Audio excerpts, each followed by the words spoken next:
Оройн төргийн хэмжигчтэй ам нэвэл зочныг ярилцлага хийж байна. Энэ удаагийн шнар бид Эрдэнэс Тавталгаа компани гүйцэтгэх захирал ган хоёртай уулзч ярилцж байна. Тэгэхээр өчигдөрхөн дөнгөж одоо Эрдэнэс Тавталгаа компани ноогдол ашигыг тараах үгүй гэдэг асуудал дээр бас танай компани тууз хуралдсан гэж байна. Тэгээд орой болтол хуралдаа тодорхой шийдвэр гаргаж чадсангүй гэсэн ийм мэдээллийг би сая авлаа л да. Тэгэхээр ер нь яагаад тодорхой шийдвэр гаргаж чадсангүй нөгөө маргалдагч хоёр талд өөрөө өөрсдийнхөө байр суурийг хатуу хамгаалаад байв яа? Үгүй. Манай төлөөлөл өдөр зүйл бол нэг тийм маргаан заргаан гэсэн юм бол байхгүй шүү дээ. Яг тэгэхээр компани ирэх барих дэд байгууллага. Тэгээд ер нь бол хувьцаа эзэмшдийн хурал, хувьцаа эзэмшдийн хурлын доор төлөөлөл өдөртөх зөвлөл. За төлөөлөл өдөртөх зөвлөлөөс томилогдсон гүйцэтгэх удирдлага гэдэг ийм л статустай явдаг. За ингээд ашигтай ажилласныхаа үндсэн дээр ногдол ашигын тухай болон ашиг хуваарлах тухай асуудал ярьдаг. За энэ бол бас компани хуулийн дээр тогтцсон стандарт хуульчлсан юм процесс байдаг. Тэгэхээр тухайн жилд ямар борлуулалтын орлоготой, ямар цэвэр ашигтай, ямар үр дүнтэйгээс хамаарат аудит гэсэн тайлан гарна. Тэр тайлан ямар нэгэн байдлаар орон алдахгүйгээр зөрүүгүйгээр нэг тайлан санхүүгийн тайлан гарна л та. Тэрийг нь үндэслээд бид бол ийм үр ашигтай ажиллаа. Энэ жил бол ингэж үр ашигын өрөөнд бол ногдол ашиг олох юм байна, олохгүй юм байна гэдэг ийм бүх тооцоод төлөөлөл өдөртөх зөвлөл саналаа хөргүүлдэг. За төлөөлөл өдөртөх зөвлөл бол тэрийг нь авч жагаад шийдвэр гаргадаг. Ингээд төлөөлөл өдөртөх зөвлөлийн шийдвэрийн хүрээнд бол хувьцаа эзэмшдийн хуралдаа танилцуулаад ингээд явдаг. Бэлэн мөнгөөр тараах уу эсвэл энийг одоо хөрөнгө оруулалтанд зарцуулах уу гэдэг асуудал маргаан тариад байна гэж байна шүү дээ. Зүгээр миний ойлгосноор бол одоо иргэд тодорхой хэмжээгээр хувьцаа эзэмшиж байгаа юм чинь 1072 шиг хувьцаагаа амь оруулаад тэндээс үр ашигыг хүртмээр байгаа байхгүй. Жишээлбэл иргэн мөнгөт бол миний бий.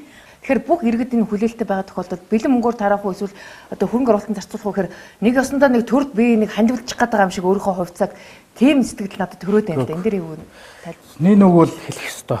Өнөөдрийн хүртэл Эрдэнэс Тавталгаа хувьцаа бол яг хувьцаат компани бол бизнесийн зарчмаараа явж ирсэн үг бол үгүй байхгүй. Дандаа улс төрийн хараат шийдвэрийн хүрээнд л явж ирсэн. Анх Чалко компанид нүүрс урьдчилан борлуулсан төлбөр аваад тийм ээ 250 сая доллар, дараа нь Хөгжлийн банкны 14 оны 200 сая доллар гэдэг ингээд компани дээр дандаа төрийн шийдвэрээр ачаа өрүүлж ирсэн. Тэгээ маш их хэмжээний үр төлбөртэй явж ирсэн. Тэгсэн. Нөгөө Чалкагийн өрч одоо хэдэн сая байлаа?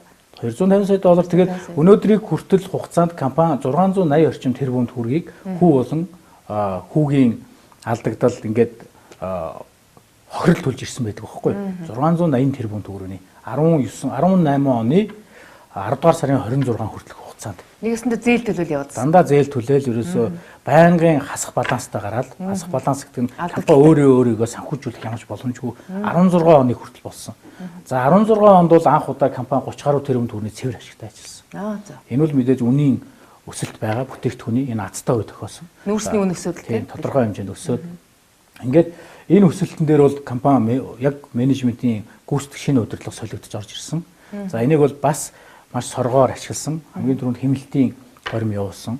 За энэ үр төлбөрийн менежментийг эрчтэй явуулж ирсэн. Өрнөөсөө маш хурдан гарч иж компани цаашаа хөгжих нь зөв ёснээс. Өмнө нь ямар байдлаар ямар буруутай алдаатай шийдвэрээр хэн үр тавьсан бол хамаа алга. Одоо энэ компани бол одоо байгаа нөхцөл байдалд бол үр төлбөрөөр дарахал үүрэгтэй байхгүй. Энэ хүрээнд бол 2 жилийн хугацаанд бол амжилттай энэ бодлого явсан. Чалкогийн үр төлбөрөөс бүрэн гарсан. Дотоод өрүүдээс бүгдийг гарсан. Хөгжлийн банкны хүүгийн үлдэгдлийн өрөөдөөс бүрэн гарсан. Ингээд 2018 оны 10 сарын 26 гэтэл компани гадаад дотоод ямар ч үргүй зөвхөн авлагатай компани болсон. Миний түрүүн үргэлжлүүлэх гэдэг нь эхлээд улс төрийн хувьд бол үйл ажиллагаа явуулах бүх тохироо нь бүрдлээ. Тийм үү? Төрийн 3 өндөрлөг, улсын хурал, засгийн газрын төвшөндөө. За дараа нь санхүүгийн хувьд бол бүрэн бэхжлээ. Гадаад дотоод ямар ч үр төлбөр байхгүй. Өнөөдөр 2018 оны аудитлагдсан тайланд өгсөн мэдээлэлээр бол 801 тэрбум төгрөгийн цэвэр ашигтай ажиллаж байгаа байхгүй юу? 2018 онд. 18 онд төлөөлөл өдөртөх зөвлөл бидэнд 720 гэдээсэн биш юм байна тийм үү? Нэмэгдсэн. 801.1 тэрбум төгрөгийн цэвэр ашигтай ажиллаж компани. За тэгэхээр 18 онд бол төлөөлөл өдөртөх зөвлөл бидний төсвийг баталж өгсөн, төлөвлөгөөг баталж өгсөн, хүрэх зорилтыг баталж өгсөн. Зорилтонд бол 335 тэрбум төгрөгийн цэвэр ашигтай ажилласан үүргийг надад өгсөн. Гүйцэтгэх удирдлагад. Тэгвэл 801 тэрбум төгрөгийн цэвэр ашигтай ажилласан. 500 тэрбумаар давуулаа биелүүлсэн. Давуулан биелүүлсэн. Энэ бол маш том санхүүгийн үзүүлэлт. Олон улсын зах зээл буюу олон улсын энэ салбарт үйл ажиллагаа явуулж байгаа компани, бизнесмен, санхүүчид юм бол зүй ёсны харааг нь булааж байгаа компани болчихж байгаа. Тэгэхээр компани бол улс төрийн хувьд бол болчлоо. Санхүүгийн хувьд бол бүрэн бэхжижлээ. Одоо харин төсөл хөтөлбөрүүдэд хэрэгжүүлэх энэ жинхэнэ хөгжлийнх нь нэгдүгээр үе шатнд ирчлээ. Тэхийн тулд энийг яаж бусад төсөл хөтөлбөрүүдэд санхүүжүүлж, бусдаас хүүтэй болон хувьцаагаа зарж мөнгө олохоос илүү дотоод нөөц болцоогоор яаж төслүүдэд санхүүжүүлж энэ ногдол ашиг муу энэ цэвэр ашигаар бий болсон ногдол ашигтай өгөх юм уу эсвэл хөрөнгө оруулалтанд хийх юм уу гэдэг энэ юу гэдгийг хариуцлагатай шийдвэрийн өмнө ирчээд байгаа байхгүй. Уул нь бол хуулиараа бол одоо ингээл хувьцаа эзэмшигч бүр өөрийнхөө ногдол ашигыг заавал ингээл авах ёстой шүү дээ. Ямар нэгэн хэлбэрээр. Тэгэхээр ямар нэгэн хэлбэрээр гэхээр одоо иргэдэд бол бэлэн мөнгөөр л авах өөр гарц байхгүй шүү дээ. Тэгэхээр зүгээр миний ойлгосноор бол за 801 тэрбум төгрөгийн ашигтай ажилласан компаниас одоо миний хувьд одоо хэдэн төгрөг надад ноогдох вэ гэдэг ийм анхаарал татсан асуудал байна. Янз бүрийн тоо ойлоо дээ шүү дээ улс төрчид. За сангийн сайд бол нэг 40 гаруй мянган төгрөг гэдэг. Зарим нь 60 мянган төгрөг гэж байна. Зарим тийшээ доошогоо бүр 20 хэдэн мянган төгрөг гэдэг. Аль нь юм бол яг эцсийн тооцоо гарсан уу? Би бол хувь хүний хувьд бол хариулах эрх бол надад байхгүй. Яг тэгэхээр би бол энэ компани гүйцэтгэх захирал өнөөдөр гүйцэтгэх удирдлагыг долгоолоод төлөөлөл удирдах зөвлөл хувьцаа эзэмшигчдээс үүрэг аваад явж байгаа энэ хүн. Тэгмчээс би бол яг энэ санхүүгийн тайлан балансыг яг үнээр нь тоо баримттай гаргаж өгөөд одоо ямар хувилбар байна гэдэг хувилбараа танилцуулаад суудах үүрэгтэй. Манай төлөөлөл удирдах зөвлөл эцэслэн шийдвэрлэх байх. Төлөөлөл удирдах зөвлөл бол яг энэ хүрээнд судалгаагаа хийгээд аудитын орон ажиллаад ингэ явж байгаа. За нийгэмдэх байгаа хандлагыг харахаар хоёр төрлийн хандлага яваад байна. Компани 1072 хувьцаа бол үн цэнтэй хувьцаа байх ёстой.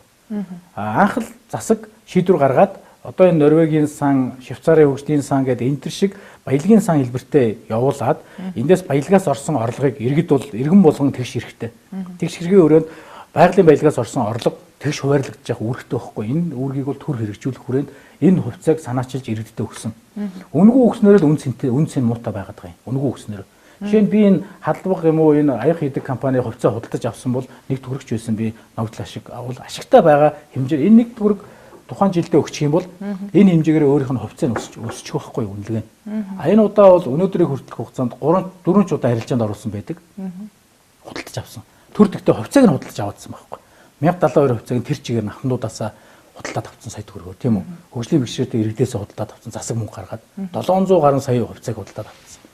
За дээрэс нь оюутнуудаас төлбөрт суудгаад авсан тийм үү худалдаад авсан.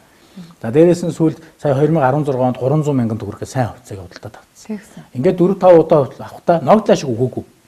Зөвхөн байгаа тэр хүний үнэтэй ч үнгүүч эзэмшсэн хувьцааг нь худалдаад авсан байхгүй. Энэ бол үнэлэмжийг бас тодорхой хэмжээнд хунгаад явсан. Гэхдээ дандаа улс төрийн зорилгоор буюу нийгмийн тэр хүмүүсийн захиалгаар гэдэг маягаар ямар нэгэн байдлаар юу санхүүгийн харилцаанд энэ цэвэр хоёр дахь зах зээлийн хэрэгслийг бол ашиглаж ирсэн байхгүй. Тэгэхээр энүүгээрээ үнц нь муутай болчихж байгаа. За одоо бол яах юм хэрэг хувьцаа амьлах хэрэгтэй. Амьлах гэдэг нь болохоор ногдол ашиг өгөхтэй чухал биш. Энд чинь хоёр дахь зах зээлд гарч ирээд арилжих юм боломжийг бүрдүүлэх хэрэгтэй. Тэгэхээр нөгөө манай хаалттай хувьцаат компани хэлбэрч одоо нээлттэй болоод дотоодын хөрөнгийн бирж дээр олон улсын хөрөнгийн бирж дээр гараад нэгж хувьцааны үнэлгээ тогтоох хэрэгтэй. Тэгэхэд энэ нэгж хувьцаа маань бидний тогтоосон 933 төгрөгнөөс доош бол байх хэрэгтэй байхаар бидэд энэ санхүүгийн доошгүй тооцоолыг хийгээд байгаа байхгүй юу? Эрсдэл байгаа. Сая нэг хэсэг энэ хувьцааг зарна аавна гэдэг мэдээ пабликаар зөндөө яваал. Зарим тохиолдолд би зүгээр сонссон 20 сая төгрөг хүртэл авъя гэдэг. Энэ бол худлаад тоолдоо. Тэгээ унангууд нь хүмүүс зарах боломж байгаа юм гэдэг ихтэй 100 мянгаар хүртэл заръя гэл ингээл хувьцааныхаа үнэлэмжийг улам доош нь болгоол ингээл явж исэн тохиолдол байгаа байхгүй. Өмнөх парламентын үед жишээлбэл одоо иргэд бас нэг 200-аас 300 мянган төгрөгөнд бас нэг тий. Тэгэхээр тодорхой 30% нь бол худалдчаад исэн шүү дээ. Тэгэхээр одоо би жишээлбэл 30% нь одоо худалдчлаа гэхэд надад нэг 700 одоо ширхэг хувьцаал үлдсэн байгаа юм. Тэрэндээ таарсан ногдол ашиглал би авах юм байна гэж ойлгоод байгаа зүг. Тэгээд бас нөгөө талаар энэ 1072 ширхэг хувьцааг иргэдэд үнэгүй тараахта тухайн үед одоо төрсэн 2013 оноос хойш ч үлээ төрсэн хүмүүсд бол хувьцаа одоо ногдохгүй. Хувьцааны юу байхгүй, ногд ашиг гэж байхгүй болж тараад энийг яаж зохицуулах юм бэ? Шинээр төрсэн хүмүүс. Засгийн газрын тогтоол гараад энэ зохицуултыг хийж өгсөн юм байгаа юм. Зохицуултыг хийж өгтөө 20% нь иргэдэд 10% нь аж ахуй нэгжтэйгээд. За 20% нь бол иргэдтэй хуваарлсан. Тухайн үед бол 14 оноос хойш төрсөн байсан бүх иргэдтэй энэ тэнцүү бүгдэнд нь 1072 хувьцаа гэдээ ногдуулсан байгаа юм. За 10% нэхэр нөгөө нэг Монгол 99 энтергээд компаниуд орж ирээд хувьцаа худалдаж авсан шүү дээ. Мөнгөөрөө. За энэ болохоор 0.04% буюу 10%-ийнхаа зөвхөн 1% ч хүрэхгүй компани худалдаж авсан. Тэгээд одоо бол 486 компани байдیں۔ Худалдаж авсан хувьцаатай. Бусад компаниуд нь буцаага 6 гаруй тэрбум төгрөгийн хувьцаа худалдаж авсан буцаага зарсан байдیں۔ Тэгэхээр энэ 34 чинь ингээд 10% нь бол мэдээж байж байгаа гэсэн үг. Зарласан боловч худалдаж аваагүй арилжаанд ороогүй байгаа хувьцаа. Тэрний бараг 9.9% нь шүү дээ 10%. А үлдсэн 20%-ийг нь өгөөд 14.7% нь одоо иргэд дээр байж байгаа. 2,511 мянган иргэн энэ хувьцааг эзэмшиж байгаа. Тэгэхээр одоо 14% нь хэрэг 511 мянга чи хасагдаад тэр байхгүй юу? Ахмадууд маань хасагдаад, тухайн үеийн оюутнууд маань хасагдаад, хөгжлийн бишгээтэй иргэд хасагдаад, тэгээд 300 мянган төгрөгөөрөө болон зарсан хүмүүс хасагдаад, ингээд 2,511 мянган иргэн манай баланс дээр бүртгэлтэй байгаа. Тэгэхээр одоо 801 тэрбум төгрөгийн ашигтай ажилласнаас одоо 14% нь иргэдэд тараагдах ийм магадлал байгаа юм байна шүү дээ. Зүгээр тараах үгүй юу гэдэг дээр. Тэгэхээр тэр чинь одоо 80 тэрбум төгрөгийг иргэдэд тараана гэсэн одоо тойм тоо харагдаж ах шиг байна. Тэгвэл 80 тэрбум төгрөг гэхээр нэг иргэнд бол 2 сая 500 мянган хүнд хуваахаар бол хувьцаа ногдол ашиг тараадаг аргачлал боддог ийм тооцоолол байдаг юм л да. Тэрүүгээрээ болохоор компани хувьцааны ногдол хувьцаа бодох кодекс гэж юм байдаг. Санхүүгийн зохицуулах орноос батлагдсан. За энэ кодексийн хүрээнд бол яадаг юм гэхээр компани одоо 18 онд 19 оныхын төлөвлөгөө батлуулж байгаа тийм үү? Төлөвлөгөөгөөрөө шаардлагатай хөрөнгө оруулалтуудаа батлуулдаг. Нийгмийн хариуцлагын хүрээнд хийх ажлуудаа батлуулдаг. За тэгээд энэ олон улсын зах зээл дээр ялангуяа манай компанитай холбоотой бол IPO гаргах хүрээнд бол нэлээд ажлууд хийгдэнэ. Ингэжээж төсөл хөтөлбөрүүдтэй шаардлагатай хөрөнгүүдээ бид нар олон улсын хөрөнгийн зах зээл дээр хувьцаа борлуулж олсон орлогоороо зарим хэсгийг нь санхүүжүүлэх юм байна. За зарим хэсгийг нь сая ярьдаг үлдэгдэл одоо нэг ашигын тодорхой хуваар. За зарим хэсгийг нь зарим тодорхой төслүүд дээр хөрөнгө оруулагчдаар тухайн хөрөнгө оруулагчдаар хамтарч ингээд санхүүжүүл. Энэ гурван хэлбэрээр өнөөдрийн энэ хөтлөөгөө байгаа төслөө эрчимтэй богино хугацаанд үр ашигтай эргээгээд иргэдтэй болон эх орондоо том хэмжээний ашиг авчрахаар хэмжээнд хөдөлгөх үүрэг нь бол бизнесийн үүрэг байхгүй. Энэ ажлынхаа хүрээнд бид явж байгаа. За тэгэхээр их хурлаас бол 30% нь бол одоо олон улсын зах зээл дээр гаргаж болно гэж зөвшөөрөл өгсөн. Тэгээ 30% нь авах гээд одоо гаргахсаар бодлоо одоо миний мэдээ 2-3 жил өнгөрчлөө л дээ. Тэгэхээр одоо энэ жилдээ энэ хавартаа багтаагаад IPO гаргачих боломж байна уу? Хэр хэмжээний мөнгө босгохын төлөвлөгөө байгаа юм бол? Их хурлаас сая 2018 оны 7-6 сард л шийдвэр гарсан шүү дээ. За 16 он гэж санаад байсан боо. Үгүй 18 онд гарсан. Өмнө нь яг хаа ингээд засаг төрийн хувьд бол бодлогон тодорхойгүй ойлголцохгүй ингээд яваад исэн юм байгаа юм байлээ. Энийг ч гэсэн та бүхэн гадарлаж байгаа. Одоо бол бүгд нэг санаалтаа нэг байр суурин дээр ирсэн байгаа учраас одоо л энэ төслөө хөдөлгөөд богино хугацаанд бид байгаа бүх нөөц болцоогоор энэ төмөр замаа, энэ параллел замаа, энэ авто замаа, энэ үрс ойжуулах үйлдвэрээ, хийм технологийн үйлдвэрээ тэгээд тэр нэг суурьшлийн бүс байгуулагдана. Зүгээр одоо юу гэдэг нь сэндвич тавиад хэдэн хүн төр ажиллуулад ингээд бүтээн байгуулалт хийхдэггүй. Бүр суурьшлийн бүстэй хот тосгон сургууль цэцэрлэг энэ цогцоор хөгжих хэрэгтэй байхгүй. Энийг нь цогцоор төлөвлөсөн байгаа юм. Энэ дунд болон урт хугацааны төлөвлөгөө бүх стратеги нь батлагдсан явж байгаа. Одоо энэ тоглоомын дүрэн бол Эрдэнэс Томлог хувьцаат компанид өөрт нь байгаа. Тоглоомын дүрэн. Оюутлогоо гэхэд бол бид нар 34% л хараа сууж яадаг. Бүх төлөвлөгөө, төсөв, цаашдын стратеги, хөгжлийн юмнууд нь бүгд оюутлогоо хөрөнгө оруулагчийн талтай байгаа. Манайх бол 30% гаргасан ч гэсэн 70% хяналт нь манайх дээр байж байгаа байхгүй юу? Тэгэхээр энэ төслөө хэдүүлээ монголчууд ивэ ойлголцоод буруу ойлгохгүйгээр энэ төслөө хурдан хөдөлгөх ямар л арга чарга байна энийг нь бүгдийг хийгээд энэ төслүүдийг хөтлөх нь бол өнөөдрийн одоо шаардлага болчиход байгаа. Та түр хэллээ шүү дээ. Төрийн 3 өндөрлөгийн хувьд бол улс төрийн ямар нэгэн гацаа саад тавихгүй гэдэг нь ойлгомжтой болсон гэж байна. Зүгээр өмнөх парламентын үед бас миний санаж байгаагийнх одоо инх сайхан сайдын үед одоо тухайн үед 5-7 хөрөнгө оруулагчтай гэрээ байгуулах гэдэг яг тендер зарлаад ингээ оруулаад ирсэн их хурл тэгээд энэ бол Монголд хохиролтой гэрээ байна гэд зогсооцсон тийм үү. Тэгэхээр тухайн үед ер нь зогсоосон зөв шийдвэрээс нь та юу гэж харж байна? Тэр үед бол та бас компанид байсан шүү дээ. Зөв шийдвэр байсан. За. Би хувь хүний хувьд бол энэ компанитай энэ төсөлтөд 2007 оноос хойш холбоотой байгаа. 2007 оноос. Хуучны юм байна. Тэгэхээр 7 оноос хойш энэ төсөлтөд холбоотой байгаагийн хувьд бол бүх түүхийг ерөөхдөө гадарлаж байгаа, мэдж байгаа. Тэгээд 19 оноос олон улсын хилцээрүүд эхэлсэн. 10-11 онд бол стратегийн хөрөнгө оруулагчид 12 компани олон улсад тендер зарлаад явсан. За 12-13 онд бол энэ төслийг эрчимжүүлэх хүрээнд бол бас дахиад дараагийн хөрөнгө оруулалтын асуудал яригдсан. IPO гаргах өмнөх бас ихний шатны ажлууд ихэлсэн гэдэг энэ бүхэл маш их баялаг түүхтэй л дээ. Энэ дүү болгон дээр бол амжилт олоход маш бага хэцүү байсан. Өнөхөр амжилтгүй яваадсан байхгүй манай төсөл. Яг тэр үр төлбөртөө маш их хэмжээнд дарагдсан байсан. Улс төрийн шийдвэрүүд буруу гараад байсан. Дээрээс нь компани одоо ингээд яг хөгжиж гэхээр тухайн одоо үнэлэмж бол маш тодорхой бус байсан. Нөөц нь нэгдсэн тайлан баталгаагүй байсан гэдэг ингээд проблем яриад байвал өнөөдрийг хүртэл 10 жилиг алдсан. Улс төрийн шийдвэр буруу гарсан гэдэг одоо яг юун дээр их хурл дээр үү засгийн газар дээр үү бас нөгөө хуулийн эрх зүйн хүрээнд ч гэсэн бас тодорхойгүй байсан уу? Юу гэж харагдав? Яг төслөө хөдлөх хүрээнд бол бүгд л энэ төслөө хөдөлгөөд олон улсын хэмжээний төсөл болгоод үр ашиг хүртээ гэдэг дээр бол бүгд л мэдээ санаа нэгтэй байсан. Хөрөнгө оруулагчийн сонгох дээр асуудал байсан уу? Хөрөнгө оруулагчийн асуудал дээрч проблем үүссэн.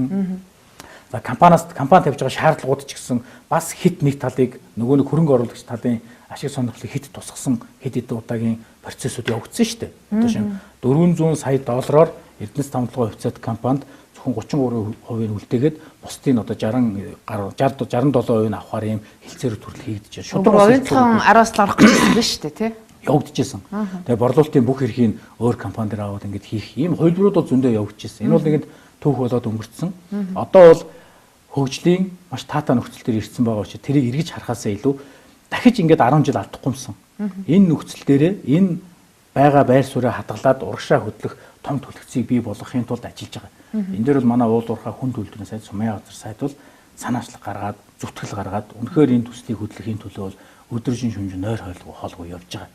Үнэхээр сайн хэлцээрүүд хийж байгаа. Тэгэхээр олборлолтын дээр жишээлбэл одоо төр хамгийн муу менежер гэдэг утгаараа бол төр одоо заавал энд оролцох шаардлагагүй. Хувийн компаниудаар олборлолт хийлгэе гэдэг асуудал яригдчихсэн. Тэгээ одоо Эрдэнэс тамтлагын компани өөрөө олборлолтоо хийгээд одоо ашигтай ажиллаж байгаа юм байна тийм үү. Тэгэхээр энэ олборлолт явуулдаг бол өөрөө чинь туслан гүйцэтгэгч буюу олборлагч оператор компаниудаар хийн. За хамтарч хийн гэдэг олон хөлбөр байдаг. Одоо бол бид нар туслан гүйцэтгэгч компаниудаар хийлгээ явж байгаа. Зарим хэсэг бол өөрөө хийгээ явж байгаа. За өнөөдрийг хүртэл яг эрсдэл багтаа дээрэс нь олон улсын хамгийн одоо юу гэдэг боломжтой энэ хөлбөр нь бол хэд хэдэн гэрээнүүд явсан. Одоо энэ Чалко компанитай холбоотой гэрээ яваад энэ олборлолтын ажлаа давхар бусад компаниар гүйцэтгүүлээ, дотоодын компаниар гүйцэтгүүлээ энэ хоёр хэлбэрээр явж байгаа.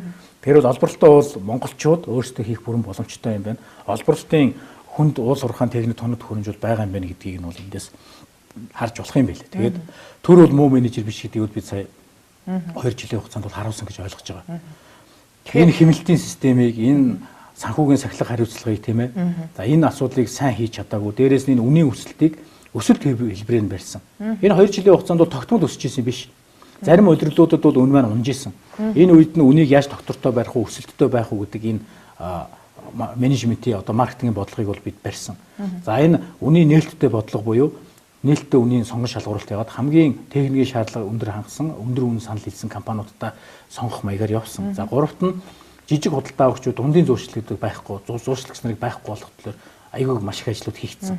Энэ ажлууд маань өөрөө компанида маш их хэмжээний улстай хэмжээний мөнгө үлдэх энэ санхүүгийн бодлогыг бол явуулж чадсан. Бас нэг үр дүн гэж харж байна. Тэгэхээр Монгол улс бол одоо нүүрсээ түүхийгээр нь гаргаад бол боломжийн ашиг болж ин. Гэхдээ энэ бол зүгээр аз сорьсон хэрэг байна л да. Өөрөөр хэлбэл дэлхийн зах зээл дээр нүүрсний үн өсгөл юм бол бид ашигтай ажиллах юм уу эсвэл алдагдaltaгүй байх ийм магадлал байгаа. Унчих юм бол яах вэ гэдэг ийм эргэлзээ бай. Тэгэхээр нүүрсээ яаж одоо үн өртгийг өсгөх вэ гэдэг асуудал дээр ядаж баяжуулаад ч юм уу боловсруулаад угаагаад гарах энэ хэмжээнд нь үнийн өсгөх юм бодлогыг цаашдаа баримтлахгүй мó. Одоо тэр баяжуулах үйлдвэрийн асуудал ойр үед яригдчих чадах уу гэдэг бас асуулт байна.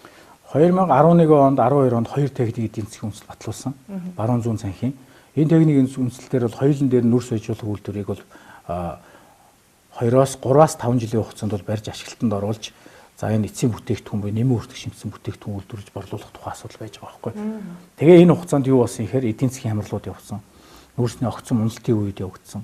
За улс төрийн шийдвэртэй холбоотой компани үйл ажиллагаа тасалдсан зогссон ийм хүндрэл бэрхшээлүүд бол компаниг тулсан нүүр тулаад өнгөрөөд гараад ирсэн өнөр даван туулаад энэ бүх ажилд хэн хохирсон гэхээр энэ төслүүд маань урагшаа яваагүй. Энэ төслүүд маань ажил хэрэг болоогүй. Одоо манайх 2019 он гараа явчлаа. Компани бол 9 жил байгуулагдаад үйл ажиллагаа, олборлолтын үйл ажиллагаа эхлүүлээ 9 жил болж байна. Аль 2010 онд л одоо анхны одоо миний удирдсан баг тухайн үед маш өндөр одоо ихтгэл үнэмшил урам зоригтойгоор гарч исэн. Тэгэд л гарахтаа гэр кемп ярьжсэн. Одоо хүртэл бид нар гэр кемпийн зохион байгуулалтаар байж л байгаа байхгүй. Ерөөсөө хөгжөөгүй. Би Эрдэнэт үйлдвэртэй байн харьцуулдаг. Эрдэнэт үйлдвэр анхны юуных нь ирээд илгээлтийн эзэд ирээд 8 жил 9 жилийн бүтээн байгуулалт бол одоо энэ 1 2 3 дугаар мекрийг ашиглалтанд оруулсан. Эрдэнэтийн эхний ээлж ашиглалтанд орсон, дулааны цахилгаан станц ашиглалтанд оруулсан, сургууль цэцэрлэг байгуулагдсан. Энэ том бүтээн байгуулалтууд хийгдсэн байсан. Энтэй харьцуулахад бол ерөөсөө маш шаналлалтай байгаа байхгүй юу? Ямар ойлгоцохгүй байдлаас шалтгаалаад ямар их цаг хугацаа үр ашиг алддсан бэ гэдгийг эндээс харчиж байгаа. Хөгжөөд байгаа юм шиг мөртлөө энэ их одоо 2019 18 онд 801 тэрбум төгрөгийн цэвэр ашигтай ч гэсэн энийгээ зөв зүрд залцуулж явах юм бол дээрээс нь шийдвэрээ зөв гаргаад энэ төсөл хөтөлбөрүүдийн дагалдах энэ баяжуулах үйлдвэр саний ярьдаг тийм төмөр зам, цахилгаан станц, За энэ авт зам гэдэг энэ бүх зүйлээ хурдан хугацаанд хотоогоолтой шийдэж явахгүй л ингээд хугацаа алдаал яваад ах юм нэг эдийн засгийн агуулганд харж байгаа. Надад асуудлаас чинь би яг ургуулж асуух гэдэг. Юу гэхээр одоо энэ тээзүү дотор бол бүхэл одоо энэ цахилгаан станц, төмөр зам, авт зам, за баяжуулах үйлдвэр бүгдээрээ л одоо байгаад байдаг. Цаасан тэр байгаад байдаг. Яг амьдрал дээр яг бүтээн байгуулалт нь хэзээ эхлэх гэдэг юм бэ гэдэг асуулт. Одоо энэ 19 онд бол бүтээн байгуулалтын жил. За бид бол IPO гаргаад олон улсын зах зээлд 30% хөрөнгө босгоно. Хэр хэмжээний мөнгө босгох боломжтой? За ер нь бол 1.5-аас 2.5 орчим тэрбум доллар хэрэгцээтэй байгаа гэж үзэж байгаа IPO босгоход. За дээрэс нь компани бол санхүүгөө бичсэн ярьсан шүү дээ. Тэгэхээр одоо өөрийн хэн нэгнээс IPO босгож хувьцаа зарж юм уу, альсвал хэн нэгнээс хүүхдээ мөнгө авах биш бас өөрийн нөөц болцоо дотоод одоо хүчин чадлаараа бол зарим төслөө санхүүжүүлэх боломж бол бүрдчихлээ гэж харж байгаа. Одоо саяны олсон ашигаас жишээлбэл тийм үү? За тэгээд IPO босгож бас тодорхой хэмжээний хөрөнгө босгоно. За гурав дахь нь хөрөнгө оруулагч, яг сонирхсан хөрөнгө оруулагчтай тодорхой нэрлсэн төслүүдэд хамтарч хийгээд энэ бүх бүтээн байгуулалтууд энэ дагалдахын ажлууд бол энэ 2019 онд эхлэх ёстой юм байна. Тэгээ бид бол хугацаатай өөргө улсын хурлын өмнө авсан засгийн газрын өмнө энэ ажлаа хийхэд бол бид ямар ч гэсэн төлөвлөгөөгөө базаад авчлаа. За олон улсын санхүүгийн болон техникал болон бусад зөвлөхүүдтэйгээ гэрээнүүдэ байгуулад эхэлсэн. За энэ санхүүгийн модулуудаа хийгээд авцсан. За төсөлд маань 20 онд хэдийн өгөөж өгөх юм, 21 онд өгөөж өгөх юм энэ бүх юмудаа хараад авчлаа. Одоо бэлэн төслүүдийг санхүүжилтийг хийгээд хөдлөхөд бэлэн болчихлоо. Ингээд энэ бол яг гараанаасаа гарахад бэлэн боллоо манай төсөл. Тэгэхээр танах бол төрийн компани ашигтай ажиллахад улс төрчид саад болдог л доо. Өөрсдийнхөө лоббиг хийх гэдэг, шахааг хийх гэдэг танд ийм зовлон байна уу? Байгаа л гэж хараад байгаа л да би. За ер нь бүхэл төрийн компанид байдаг проблем байх тоо. Гэхдээ яг тэр болгон учир зүггүй шууд ингэх ёстой, тэгэх ёстой гэдэг зандран захиран тушаах, заавал хэрэгжүүлэх маягаар хандах хандлага нь бол харьцангуй өөр болсон юм гэж ойлгож байгаа. Өөр болсон юм уу? Бүгд бас арай өөр сэтгэлээр ханддаг болчих. Эрдэнэс тавталгаа бол төрийн болон иргэдийн энэ улс орны ирээдүйд авч явах маш том төсөл юм а гэдгийг бүгд ойлгодог болсон юм байна. Та гэхдээ бол миний асуултанд бас их хөвтэйхэн болтоод байна л да. Юу гэхээр улс төрчдийн дарамт бол би байгаа гэж шууд харж байгаа. Өөрөөр хэлбэл наад захал төмөр замаа аль хэдийн барьчих боломж байсаар байтал 10 жил хэрэлдэж байгаа. 10 жил одоо өргөн нарийн ингээл хэрэлдээд байгаа тийм үү? Зөв их хурлаас шийдвэр гарцсан байхад тэгээ одоо мөнгөнд байхад хэрэлдээд байна. Тэгэхээр миний бодлоор бол энэ нөгөө одоо 5-7-оос нүрс зөөдөг одоо нэг хэдэн нүрсний машинтай хэдэн улс төрчид байгаад байгаа шүү дээ. Нууц биш. Тэр хүмүүс бол өөрсдийнхөө тэр нүрсний машиныг ашигтай ажилуулахын тулд төмөр замыг тавихгүй хориг тавьдаг юм шүү. Мэдгүй тийм байхгүй хөө. Энэ одоо зам байна шүү дээ. Энэ Ашуун Сухад 5-7 Ашуун Сухад авцсан. За. Энэ 245 км авцсан. Энэ зам чинь төмөр зам барьсан ч байна. Жилд 17 сая тонн нүрс тээвэрлэх хүчин чадалтайгаар манай энэ төслийн өөрийн одоо өнөөгийн үнцэнд ороод явж байгаа байхгүй юу? Ерөнхийдөө хоёр гарцаар л явах гэдэг шүү дээ тийм. За ханги мандлын замч байна. Одоо энэ параллел замч тавигдана. Зүүн баянгийн замч тавигдана шинэ гарц. Эдгээр бүгд байх байхгүй. Ингэж төсөл маань өөрөө цогцоороо өгчих юм байгаа юм. Тэрээс энийг хайчна гэж бол байхгүй. Улс төрчид учиргүй нөлөөлөл за чи энэ ажлаа ингэж битгий тэгж ингэх ёстой гэдэг ийм шаардлага бол ингээ зүү ус шаардлага бол тавиха болсон. Яг тэгэхээр та нар хурдан IPO-гоо гарга, хөрөнгө оруулалтаа босго. Наад төсөл хөтөлбөрүүдэд хэрэгжүүл, компанийн үн цэнийг нэмэгдүүл, за наад тээврийн зардлыг бууруул, өртгөө бууруул. Тэгэхэд бол нэг номерт наад төмөр зам. Бэлэн төсөл бол өнөөдөр 5-7 Гашуун Сухадын төмөр зам биш шүү дээ. 70 гаруй хувьтай өнөөдөр юу суур бүтцэн хийгдсэн. Энийг хийж бид нар энэ одоо саяхан яриад байгаа энэ тээвэрлэгч жолооч нарын хүндрэлтэй байдлыг шийдэн тэгсэн тэгээгүй хамт хөгжих нь боломж нь бүрдэх байхгүй. Энэ 70 гаруй хувьтай хийгдсэн суур бүтсэн гэсэн сэдв эн чинь нөгөө нэг яг одоо бомбд хүртлээ бас 10 км ингээд нэг одоо зөрөөд ингээд барьсан байгаа энэ чинь бас алдагдaltaй. Тэгэхээр энэний ч одоо хин төлхийн хариуцлага хүлээсэн эзэн байхгүй ингээд бас нэг төрийн мөнгөөр ингээд буруу тийшээгээл явчлаа гэж хараа. Яг өндөрчлөлт байгаа юм. Одоо өндөрчлөлт гэж ярьдаг байхгүй. Гадаргын төлөлтөөрөө яваад угаасаа яг төлөвснийхэн дагуу төлөвлөж явбал тэр өндөрчлөлт бий болцсон. Ягаад тэгэхээр манай нутаг дэвсгэрийн гадаргын байршил, хятадын гадаргын байршил хоёр маань өөрөө газар зүүн байршлын хувьд өндөрчлөлттэй байгаа байхгүй юу? Энийг бол юу гэдэг нь шууд автомашинаар явж байгаа юм шиг шууд залгаж болохгүй байхгүй. Энд чинь тодорхой залгахын тулд энийг хооронд нь өндөрчлөлтийн нөгөө хэмийг нь тохируулсан юм төмөр замынхаа одоо нэг глепер техникийн байгууламжийг л хийх ёстой болчих واخхой. Одоо үлдсэн тэр 10 км-ийн зүрэг одоо яаж хизээ барьж? Одоо байгууламж нь барьж штэ. Одоо энэ багтах боломж байгаа юу? Эхлэх. За юу маш их хэмжээний бүтээн байгуулалтын ажлууд явагдана. Тэр энийг яг мэрэгжлийн хүмүүс бол маш тодорхой тайлбаруудыг өгдөг баг та хэд дээр. Тэгэхээр бол бид энэ ажил руу нэгэнт Монгол улсын нутаг дэвсгэр дээр зураг төсөл нь хийгдээд баригдсан төмөр зам учраас энийгээ бид нар өргөжлүүлж дуусгах үүрэг нь манай компанид ногдсон. Улсын хурлын тогтоолоор за дээрээс нь засгийн газрын тогтоолоор өгсөн. Энийг яаж санхүүжилтийг босгож яаж хийх үү гэдэг нь бол манай компани болон одоо хувьцаа эзэмшигчдийн хүрээнд бол бодлого нь тодорхой болоод одоо энэ санхүүжилтийн үс бүрийн шийдвэрлэх гээд ажиллаж байгаа. За тэгэхээр одоо өнгөрсөн жил бол миний санаж байгаагийн 26.7 сая одоо тонн нүүрсийг экспортлсон шүү дээ. Тэгэхээр эндээс бол энэ хэмжээний ашиг болсон гэж яриад байгаа. За тэгвэл энэ жил одоо 42 сая тонн болгож нэмэгдүүлнэ гэсэн зорилтыг одоо улсын хурлаас танай компани даалгавруулаад өгсөн. Манайх ганцхан биш улсын улсын хэмжээнд. За тэгвэл энэ одоо хэмжээнээс тодорхой хэмжээг танах бол ачаа үүрэх нь ойлгомжтой. Тэгэхээр энэ нүүрсийг ингэж нэмэгдүүлж одоо экспортлох юм боломж байгаа юу? Дэд үтсэн хувьд. Бага. За. Бага. Бомбууд дээр одоо хэдэн зуун замаар 17.5 сая тонн нүүрс тээвэрлэх ийм үүрэг хүлээсэн байгаа шүү дээ. Тэгвэл энэ хүчин чадал нь өөрөө тийм. Техник ТЭВ-гээр техник эдийн засгийн үндэслэлээр. За энийг бол параллел болох ажил бол энэ он 4 сард бол эхлэх ёстой. Энийг бол концессийн гэрээгээр одоо үндэсний хөгжлийн газартаа зохих байгууллага аваад ингээ ажиллаа эхлэх явах юм билээ барилгын ажил нь. За манайх бол энэ жил 18 сая тонн нүүрс олборлохоор төлөөлөл удирдах зүйлээр баталгаажж авсан төлөвлөгөө. За тэгээд энэ 18 сая тонн нүүрс олборлох хүчин чадлын хэмжээнд мэдээж борлуулалтаа хийгдэнэ. Энийхээ 15 сая тонныг бол бид нар зах зээлийн зарчмаар бол борлуулалт хийн. 3 саяыг сая нөгөө нүүрс урсгалан борлуулахаар хөрөнгө оруулалтаа зарим хэсгийг шийдэж явах ийм үүрэг хүлээсэн байж байгаа. Тэгэхээр энэ бол боломжтой учраас бид ингэж үзэж байгаа. Тэгэхээр одоо энэ 18 саяыг нь бүгдийг нь экспортлно гэхэр ч одоо нөгөө нэг шахмал түвшний үйлдвэрээр бас нэг хэсгийг нь бол иргэдэд нөгөө нэг шахмал түвш болгож одоо борлуулах гэдэг байгаа шүү дээ. Тэр нь одоо бас тодорхой хэмжээгээр байгаа шүү. Шахмал түвш нь бол өөр л дөө манай энэ 18 сая дотор бол байхгүй л те. Одоо энержи ресурсын угаагаад гарч байгаа завсрын бүтээгдэхүүн буюу нийтлийн ингээд бүтээгдэхүүн байгаа. Энийг бол Улаанбаатар хотод нийлүүлээд эрхчил энэ утааны одоо бохирдлыг арилгах. За энэ эрүүл мэнд, дээрээс нь түвшний хэрэгцээг зориултын дагуу олон улсын стандарт хүрэх үүргийг нийгмийн хариуцлагын хүрээнд компани хүлээгээд энэ ажлыг хийгээ явах юм. Тэр энэ 18 дотор бол орохгүй байна. Энэ бол нэг жилд 700 мянган тонныг бид Улаанбаатар хотод нийлүүлэх юм. За. Тэгэхээр та түр хэлээ шүү дээ. Нүүрсний экспортыг нэмэгдүүлэх одоо дэд үтсийн боломж байгаа гэж байна. Тэгвэл ягаад одоо өнгөрсөн жилүүдэд одоо гашуун сухайт одоо ингээл хэд хэдэн ганц модны бомбт дээр ингээл хэдэн зуун километр үргэлж исэн урт цуваа үүсэж байсан бас нэг талаараас улс төрийн нөхцөл байдалтай холбоотой гэж байгаа боловч нөгөө талаар энэ бомбын хүчин чадал нь хүрхгүй байгаа юм шүү. Тэгэхээр бомбынхаа хүчин чадлыг нэмэгдүүлэх боломж байгаа юу? Энэ хавраас бас ажил нь эхлэн гэж ергөө сэтлээд багш гэсэн тийм. Тэгээ бомбын хүчин чадлыг нэмэгдүүлэхээр хоёр талын хилцээр бол байнга явагдаж байгаа. Монголын талын гадаад хэргийн яам Хятадын талаас ингээ явагдаж байгаа. За Хятадын тал бол 2019 онд бол манай энэ нүүрсний Хятад нийлүүлэх 42 сая тонны мэдээлэл бол авцсан. За энэ өрөөнд бол хамтран ажиллаа явж байгаа.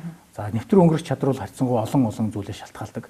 Яг тэр хил галийн нэвтрэн өнгөрөх чадрыг сайжруулах хүрээнд манай энэ засгийн газрын түвшинд маш их ажлууд хийж байгаа. Жилд одоо шинэ гашуун сухад бомбтор бол 1400 түүнээс дээш өдөрт шүү дээ.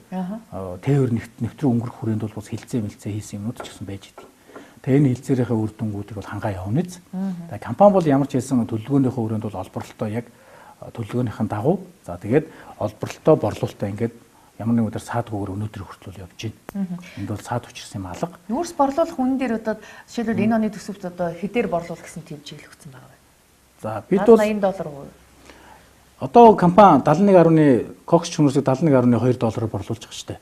71.2 доллар. Уурхай амн дээрс чи $70 ийм чиглэл өгсөн байгаа шүү $71.2. дээ. Нэмсэн байна. За тэгээд энийг нөгөө үнийн ярих юм бол цагаат хүртэл тээвэрлж байгаа. Цагаат хүртэл $16.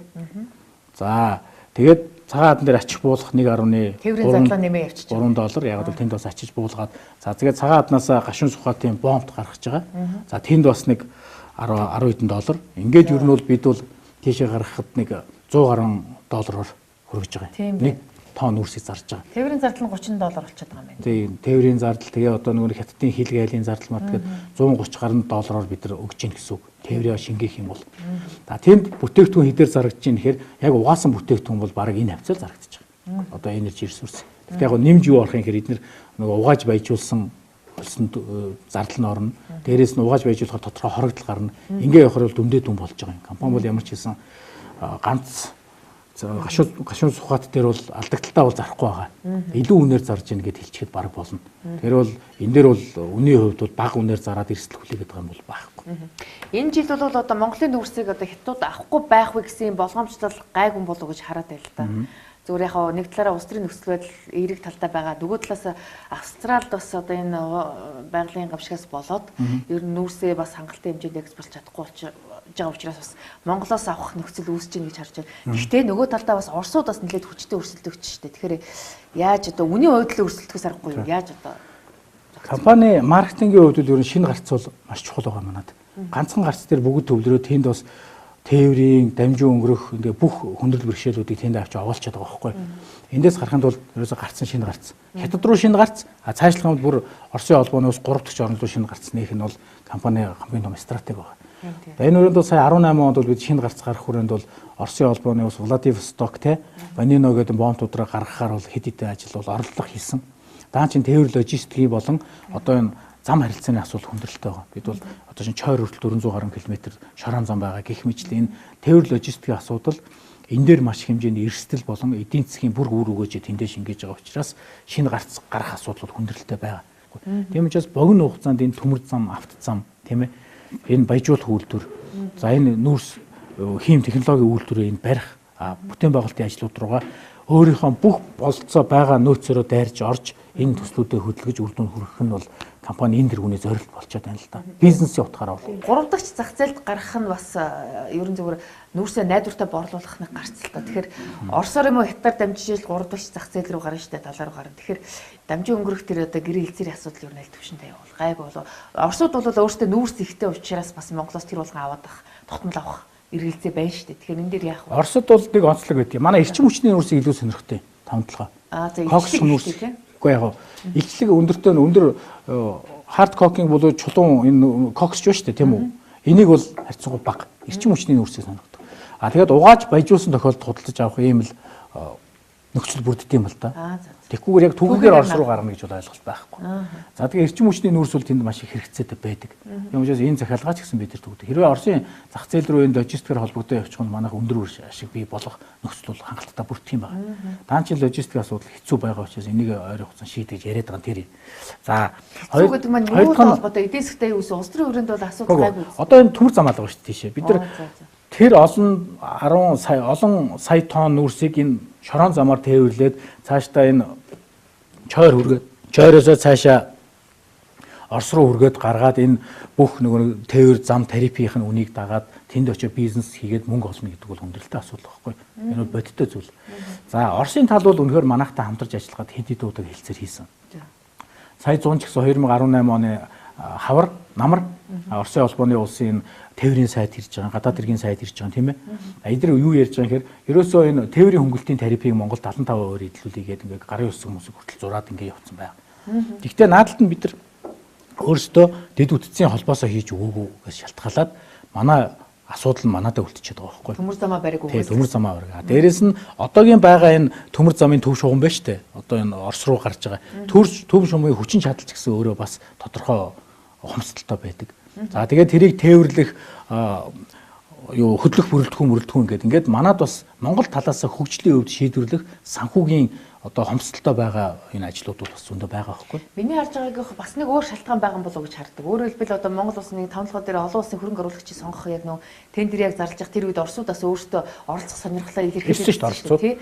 Тэгэхээр Оросуудыг одоо оруулахгүйгээр одоо ер нь бас бид нар нүүрсээ бас тэдний тодтолдох асуудал бас жоохон хэцүү байх гэж би хараад байгаа байхгүй юу. Тэгвэл Орос Монгол бол Орос Хятад аль алинтаа л энэ түүхээр ялангуяа манай нүүрсний бүтээгдэхүүнүүд бол хамтарч ажиллахаас зайлшгүй шаардлага үүснэ. Хамтарч ажиллахаас өөр гарц байхгүй. Тэгэхээр одоо хамтарсан консорциум байдлаар оруулах уу эсвэл тус тусна. За энэ бол бүтцийн хувьд бол Монголд ашигтай, ард иргэдтэй ашигтай, эх орондоо хэрэгтэй ямар хөлбөр өдийн тэр бүх хөлбөрийг өнөөдөр бид өөрсдөө сонгоод тэрийгэ боловсруулад нөгөө талдаа тавих бүх эрх нь Монголын талдаа байж байгаа хгүй. Тоглоомын дөрөв нь Монголын талдаа байж байгаа. Хөрөнгө оруулагч бүх одоо давуу эрх нь бол Эрдэнэс тавталгаа хувьцаат компанид байж байгаа учраас энэ бол манай компани болоо энэ одоо тавталгаа ордыг хөгжүүлэх хамгийн том давуу стратегийн байрал дээр бид нар байж байгаа. Хин нэгэнд алдаагүй, хин нэгэнд санаачд алдаагүй бид нар өөрсдөө энэ байдлаар хөгжүүлэх боломжтой. Олон энд зөв ойлголцоод энэ хөрөнгө оруулалтаа зөв шийдээ, зөв хуваарлаад богино хугацаанд өөрсдөө ч гэсэн санхүүжүүлж хийгээд ингээд энэ төслүүдэд төмөр замаа нүүрс bijуулах үйлдвэрээ бариад одоо энэ тодорхой бага хэмжээний ашиг, их хэмжээний ашиг бүр иргэдтэй шууд нөлөөлөх, амьдрал ахуйд ирээдүйд нөлөөлөх хэмжээний юм төсөл болгож хийх боломж нь бол одоо биднэрт яг тулж ирчээл байгаа юм л та. Одоо ойр үед олон улсын зах зээл дээр IPO гаргахаас өмнө бол наан нь бол нэг олон улсын хөрөнгө оруулагчийг сонгох гэдэг асуудал бол төр одоо зогссон болоо гэж хараад байна л дээ. Олон янзын санал ирээд байгаа шүү дээ. За Америкийн том компаниуд, Австрали гэл олон том компаниуд санал тавьж байгаа. Ер нь чухам алийг нь одоо сонгох вэ гэдэг дээр бас улс төрийн нөлөө байгаад байна гэж хараад байна. Улс төрийнхээс илүү ер нь компани бол бүх энэ төрлийн бизнес эрхлэгч одоо энэ хөрөнгө оруулагчдын анхаарлын нэг номерын төвд нь байгаа компани болчлоо л доо. Компани Эрдэнэс Тавлага өөрөө улс төр санхүүгийн хувьд. Тэгээ бүгд анхаарлаа хандуулад энд хувьцаанд нь орох юмсан, хөрөнгө оруулах юмсан, хамтарч бизнес хийх юмсан гэдэг ашиг сонирхлоо илэрхийлж байгаа. За өмнөх ч гэсэн хилцээ хийжсэн газруудаа бид бол орхиогүй. Одоо чинь China Energy гэдэг компани байж байгаа. Дэлхийн нэг номерын эрчим хүч үйлдвэрлэгч компани байж байгаа. Энэ компани өөрийнх нь төмөр зам нь хүртэл одоо энэ гашуун сухад дээр ирсэн, ганц модон дээр ирсэн байж байгаа байхгүй. Бид энэ өмнөх хилцээрүүдэд үр дүнг өмтө болгож хийхийн тулд ганцхан IPO-гийн гаргахын төлөө явж байгаа биш. Бас бусад хөрөнгө оруулагчтай. 3 төрлийн санхүүжилт гэж яриад байгаа шүү дээ. Өөрийнх нь дотоод нөөцөөрөө санхүүжүүлнэ. Анхны хөрөнгө оруулалт зарим төслөө IPO болгож босгож санхүүжүүлнэ. За тодорхой төсөл дээр хөрөнгө оруулж хамтарч одоо хамтарсан консорциум хэлбэрээр юм хамтарч ажиллана. Энэ гурыг одоо энэ уул уурхай хүнд үйлдвэрийн сайдын өрөөнд гурвуулангийн хаяагүй бүх ажлуудаа бүх хилцээрүүдийг үргэлжлүүлээд бүгдийг сэргээгээд ингээд явж байгаа. Энд дээр ч одоо China Energy-тэй бид бас хилцээ хийгээд явж байна. China Energy бол бас бодиттой санал тавиад хамтарч ажиллах боломжууд нь бол бүрдчихэд ингээд явж байгаа байхгүй. Бүр санамж үчиг биш, бүр гэрээний хүрээнд бол ажиллах. Энэ бас бизнесийн ашигтай саналуудаа бол харин хоёр талаасаа ингээд ярилцаал явж байгаа. Энэ China Energy чинь одоо өмнөх нөгөө гэрэн дээр яригдчихсэн компани мөн үү биш үү? Бас нөгөө хятадын талд бас хэд давуу байдал үүсгэчлээ гэсэн ийм бас нэг хардлага байсан шүү дээ. Тэгэхээр энэ гэрээг одоо хэрэг үргэлжлүүлнэ гэвэл дахиад нөгөө хуучин алдааг давчих гэсэн боломжтой байна. Хөрөнгө оруулалт, за энэ эрчим хүчний үйлдвэрлэгч, за энэ нүүрс экспортлогч, олборлагч энэ маш том компани. Энэ бол хятадтай бол нэг номерын одоо дэлхийд орг үнэлэгдэх хэмжээний том компани байхгүй. Энэ компанийн хөрөнгө оруулалтууд бидэрт усаагаар шиг хэрэгтэй. Тэгэхээр Монголын талдаа ашигтай хит нэг талдаа одоо юу гэдэг давуу байдал олгоогүй ийм хилцээрүүдийг хийж ин төсөл хөтөлбөрүүдэд санхүүжүүлэх ёстой. Энийг бол бас зөв хийх цаг нь бас болцсон баг. За энэний ард ч гэсэн мэдээж хятадын төр засгийн дэмжлэг байдаг. China Energy компани. Улс төрийн дэмжлэг. За Эрдэнэс Тавлага хувьцаат компани ард бас улс төрийн бүх дэмжлэг нь байгаа. Тэгэхээр энэ хамтарч ажиллах нөхцөл болцоо нь бүрдсэн. Энийг бол одоо Сумын сайд хийж байгаа. Одоо магадгүй бас нэг оюутлахын гэрээг хийгээд нэг бас мордхын хазгаа шиг тийм байдал үүсчихвэ гэж болгоомжлоод байгаа. Хамгийн их боломжлж байгаа. Одоо тэр түрүү ярьсан шүү дээ. Олон улсын бид нар санхүүгийн зөвлөхүүдэд авч байгаа. Зөвлөхүүдээс бид нар юу хүсэж байгаа юм хэр бид нар тоглоомын дөрмөө өөрөө юу төсөл одоо яаж хөгжих стратеги тодорхойлчлоо. Бид нар ингэн гэдэг ингээд саналуудаа тавьсан. Одоо энэ дээр ямар эрсдэл байгаа гэдгийг санхүүгийн талаас нь олон улсад болж өгсөн өнгөрсөн прецедент талаас харах юм энэ дээр. Та нар энэ дээр алдж जैन энэ дээр онж जैन гэдэг зөвлөгөөнүүд аав. Бид нар Монголдоо Монголын хөрөнгө оруулалтаар явахгүй шүү дээ. Гадаад санал болгоод гадны хөрөнгө оруулагчдыг татаж тэднэртэй хамтаж төсөл үр ашиг бий болгохын төлөө ажиллах байхгүй юу? Тийм учраас тэр өмнөх оюутлогоо шиг муу гэрээний одоо үлгэр дуурайл энд бий болох ёсгүй. Бүх ашигтай зүйлүүдийг энд Монголын талдаа бий болгоход энэ зөвлөхүүдийг бид авч ашиглаж эдрийн одоо мэдээлэлээр тулгуурлаж энэ төслөө үр ашигтай байлгахын тулд ажиллаж байгаа байхгүй. Тэгэхээр заавал ер нь гадаадын тэр зөвлөхүүдийг одоо тэгж өндөр үнэтэй ажилуулж одоо гадаадын шаардлага байна уу? Зүгээр хэдэн зуун сая доллараар энэ зөвлөх үйлчилгээ гэдгийг аваад ингээд энэ жижиг буурын орнуудын хувьд бол ийм зөвлөх үйлчилгээ нь бол төдийл ашигтай биш гэдэг олон улсын байдлаар усын уул ёсын дагна гэдэг шиг бид бол гадаадаас босч хөрөнгө оруулалт босгох гэдэг байгаа шүү дээ. Гадныхан дээр л маш хэмжээний хөрөнгө оруулалт санхүүжилт бол байна. Бид бол хөрөнгө оруулалт хэрэгтэй байгаа. Хөрөнгө оруулалт хэлбэрээр чавн хувьцаагаа зарж тэр оруулж ирсэн хөрөнгөөр нь ч гэсэн хамтарч энэ бизнес хийх юм л энүүд бизнес талаас нь хараад явах хэрэгтэй. Зүгээр ашиг сонирхлын одоо зөрчилтэй тийм зөвлөх үйлчлэгээ байх вэ гэсэн юм боломжтой байгаа байхгүй. Өөрөөр хэлбэл одоо нөгөө дайсны талд гэдэг юм уу гадны талд одоо үйлчлээд тэдэнд ашигтайгаар Монгол тохиролтойгоор ийм одоо зөвлөх үйлчлэгээ болчихвол л гэж болгоомжтой. Тэгэхээр энэ дөрвөн үе шаттайгаар зөвлөхүүдтэй ажиллах юм. Нэгт манай дотоодын зөвлөхүүд байгаа. Уул уурхай хүнд үйлдвэрийн сайд дээр төвлөрсөн яг манай дотоодын чадварлаг мэрэгчлэтнүүдээс бүрдсэн зөвлөхүүдийн баг ажиллаж байгаа. За хоёрт нь яг энэ төрлийн төсөл хөтөлбөрүүдийг хийж исэн бас зөвлөхүүдийн баг ажиллаж байгаа. За гуравт нь одоо энэ олон улсын санхүүгийн зөвлөхүүд. За дөрөвт нь Underwriter компани. Өөрөлдөх юм бол энэ олон улсын зах зээл дээр хөрөнгөний зах зээлд манайхтай хамтарч гарах компани. Ингээд дөрвөн үе шаттайгаар энэ алдаагүй ажил хийх одоо 7 хэмжиж нэг огтл гэдэг энэ зарчмыг компанид үйлчилж байгаа. Бид нар алдаа гарах ямар ч эрх байхгүй. Энд ямар нэгэн хар сүүдэр тусах ямар ч эрх байхгүй энэ компани. Ийм сайхан санхүүгийн хувьд босоод ирсэн компанийг бид хүн болгонтой өгөөчтэй байлгахын тулд өдөржин шүнжийн нэг зөв ажиллуулахын тулд ажиллаж байна. Гэхдээ бидэрт энэ зэрлийн туршлага алга. Туршлага алга гэдэг нь алдаа хийх нөхцөл бүрдэхгүй байх учраас бид нар гадныхнаасаа ч авч जैन дотроос ч зөвлөгөө авч байна. Ингээд нэг зөв зам дээр орчих юм бол энэ цаашдаа 2-300 жил монголчуудыг тижээхийн том төсөл болоод явах боломж нь бүрдэнэ. Эхнээсээ мортхын хязгаарыг зам л буруу тавьчих юм бид нар. Буруу дараа нь яаж ч асуугаад бид нар дараа ардаас нь дандаа нэг алдаагаа засч яваад байгаа байхгүй. Одоо эхлээс нь маш зөв тавьчих л гэж бодож энэ зүйлийг алдаагүй хийхэд тулд ажиллаж байгаа. Тэгээс нэг олон зуун сая доллар тэнд бол гаргана гэж байхгүй те. Ер нь харьцангуй гайгүй. Энэ төслөөр жишээлбэл цахилгаан станцыг одоо 5 толгой дээр барих уу, 2 толгой дээр барих уу гэж сая бөө маргаан болж байгаад одоо хаана барихаар болчихлоо. 5 толгой дээр барих болчихлоо. Тэгэхээр яг бүтээн байгуулалтныг хизээ нисэхлэх боломж байна. Хэр хэмжээний өртөг зардалтай байх уу? Энийг тэгэхээр бас барих зардлыг нь бас одоо улсын зах зээлээс босгох уу яах вэ? Төслийн хөрөнгө оруулалтаа яаж хийх хөлбөр мөлрүүдийг нь бол эрчим хүчний яам дээр бол босруулж байгаа юм байлээ. Тэгээд хөрөнгө оруулалтын хэлбэр дээрээс нь хаана барьж байгуулах уу? За хаанаас цахилгааны нийлүүлэх уу? Хаана хангах уу гэдэг энэ бүх концепцуудын эрчим хүчний яам дээр боловсруулагдаад дуусч байгаа. Тэгэхээр хаана гэдэг маань ойлгомжтой биш. 5 толгой дээр гэж харж байгаа уурхааныхаа хажууд гэсэн. Уурхаан орчин байгуулагдана. За тэгээ одоо эн чинь байгуулагдахаас өмнө хаан чамаагаа очиж хээр газар авчиад цахилгаан станц байгуулчихгүй шүү дээ. Тэр оюутлагоос хэдийн станцын хэд нийлүүлэхийн, ямар хэмжээний цахилгаан үйлдвэрлэхийн, ямар хугацаанд байхын, үр өгөөжөө хэдэн жилийн хугацаанд өгөх ингээд энэ нарийн одоо детальны тооцоо судалгааны ажлууд бол энэ явагдаж байгаа юм байна. Тэгэхээр 5 толгой дээр хэрвээ цахилгаан станц барьчих юм бол нөгөө оюутлагын хятадаас одоо нэг 200 сая долларын одоо цахилгаан аваад байгаа шүү дээ. Тэр орлогыг бол Монгол руу татах юм боломж гарч ирнэ. Бүрдэнэ. Ингээд ер нь та чинь яаж яваад одоо энэ Эрдэнэс 5 толгой хэмээх энэ одоо юу гэдэг вэ? Нэг өсөндөө улс төрчдийн сонирхдаг юм бэлгууны суудлыг хүртчихвэ гэж би хараад байна. Таныг бол би санаж байгаагийнх 2007 онд гэхэд оюутны холбооны ерөнхийлөгч байсан. Тэгэхээр оюутны байгууллагад байжсэн одоо энэ Эрдэнэс 5 толгой гэдэг нэг өсөндөө нэг улс төрийн ийм суудалд очихоор би таныг бас ардаа нэг том дэмжлэгтэй үе болгож гэж хараад байгаа байхгүй. За яг хувь хүний хувьд бол ажиллаж амьдарч исэн туршлага, ажлын одоо тэр нэг түүх мөнх бол мэдээж ойлгомжтой. Тэгэхээр би олон нийтийн байгууллагаас одоо энэ нийгмийн харилцаанд орж ирсэн гэж бас ойлгож болно. За би Монгол Улсын их сургуулийг 2001 онд төгссөн, Мөсөн хуульцсан сургуулийг.